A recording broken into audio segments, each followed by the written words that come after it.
Nous sommes aujourd'hui le 11 décembre 2011. Depuis quelques semaines, j'ai la surprise agréable de m'apercevoir que de plus en plus de personnes s'intéressent à ce que j'écris depuis de nombreuses années sur Internet, sur les origines du christianisme. Je le fais notamment sur le site participatif de Mediapart, mais également sur un certain nombre d'autres. Et ce qui apparaît depuis que plusieurs participants réagissent, c'est que on me fait le reproche de ne pas être clair du tout. C'est un fouillis, c'est complètement décousu, c'est incohérent, c'est peut-être intéressant, mais on ne voit pas où je veux en venir et on ne s'y retrouve pas. Il y a un énorme désordre. Je voudrais donc m'expliquer sur ce point. Je fais un travail de recherche sur les origines du christianisme qui est, disons, relativement de longue haleine, puisque je l'ai commencé, on peut dire, il y a 13 ans environ. Et je pense d'ailleurs parvenir à la fin de ce travail et m'occuper d'autre chose dans 2 ou 3 ans. Eh bien, entre le travail de recherche et le travail de diffusion, de publication, il y a une relative incompatibilité.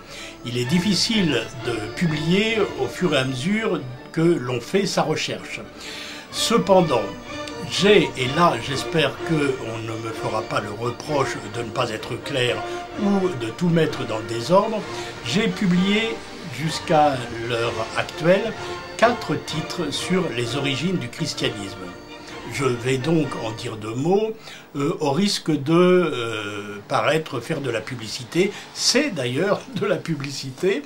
Je dirais où s'adresser si on désire les obtenir et à quel prix. Donc c'est vraiment de la publicité. Donc 4 titres qui sont regroupés sous le terme générique de origine du christianisme. Le premier est consacré à l'histoire de la recherche. C'est le numéro 1. Il fait 224 pages et peut être obtenu pour la somme relativement élevée de 18,50. Le deuxième livre est consacré au Code théodosien. C'est le seul des 4 et des autres à venir que je n'aurais pas écrit moi-même. Je me suis contenté de le traduire et j'ai fait simplement une introduction de 4 ou 5 pages. Il fait 140 pages et coûte la modique somme de 10,50 € parce que je souhaite particulièrement qu'il soit diffusé et que son contenu soit bien connu. Le troisième titre est consacré à l'enseignement des religions et des origines du christianisme, tout particulièrement à l'école. 142 pages, 14,50 €. Et le quatrième, c'est le paradigme historico-théologique, sachant que ce volume lui-même doit avoir une suite qui portera le même titre, le paradigme historico-théologique, tout est là.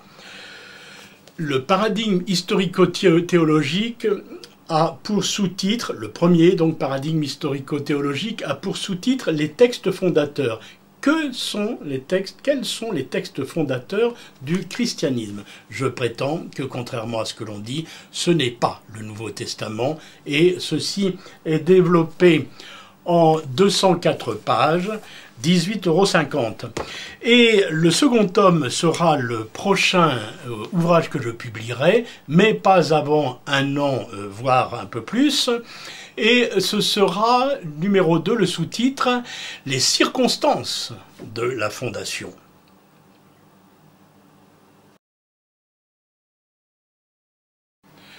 En réalité, puisque certains m'ont dit on ne voit pas où vous voulez en venir, eh bien je peux le dire très simplement. Je veux en venir à contester le paradigme qui est utilisé pour étudier les origines du christianisme.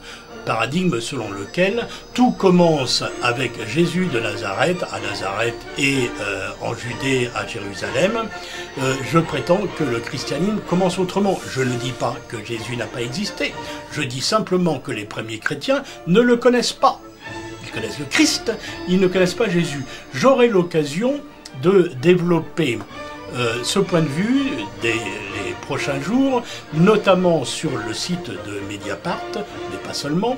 Et donc, si vous voulez vous intéresser à la question, vous vous abonnez à Mediapart, car je fais en réalité de la publicité pour Mediapart, bien entendu. Alors je dois dire que j'en fais aussi un petit peu pour moi de la pub. Et ces 4 livres qui sont complémentaires, et il y en a d'autres à venir, représentent finalement une somme qui n'est pas si facile que ça à débourser. 2 fois 18,50, une fois 14,50, une fois 10,50 €, ça fait 62 € si je ne me trompe. Ça peut être élevé pour certaines bourses.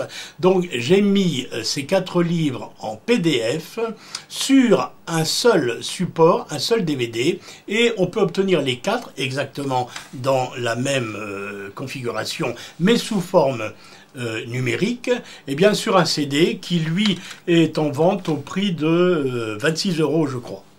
Voilà, bon dimanche à tout le monde.